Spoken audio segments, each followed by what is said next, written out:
விஜய் கரூர்ல நின்னாருன்னா எப்படி இருக்கும்னு நினைக்கிறீங்க? சூப்பரா இருக்கு. உங்களுக்கு அவர் மேல கோவம் இருக்கா? யாரு மேல? விஜய் மேல.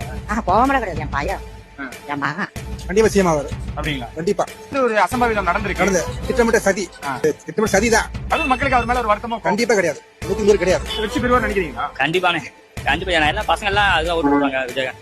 6 லட்சம் மக்களுக்கு மேல இருக்காங்க. நான் சொல்ல கரூர் டிஸ்ட்ரிக்ட் எல்லாம். ஆனா பெண்கள் வாக்கு அவருக்கு தான் இருக்கு. மக்களுக்கு கோவங்கிறது அரசாங்கத்து மேலதான் இருக்கு, அவர் மேல கிடையாது.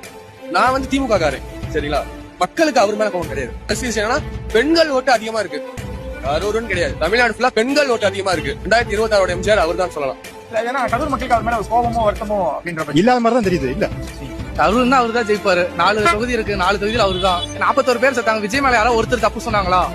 41 பேர் செத்தாங்க. வீட்டுல யாரோ ஒருத்தர் விஜய் தான், விஜய்னாலதான் எங்க பையன் பொண்ணு குழந்தைங்க இருந்தாங்கன்னு சொன்னாங்களா?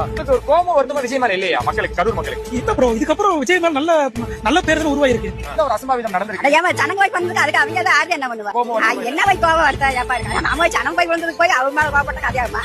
போலீஸ் பாதுகாப்பு இல்ல, அதான் சொல்லலாம். அவர் மேல எந்த வட்டம் கிடையாது. சாக்கடை மூடி இருக்கா இல்ல லேடிஸ் போட்டு எங்க இருக்கு, அதுக்கு தகுந்த மாதிரி இவங்க ஒரு பாதுகாப்பு கொடுத்துருக்கலாம்.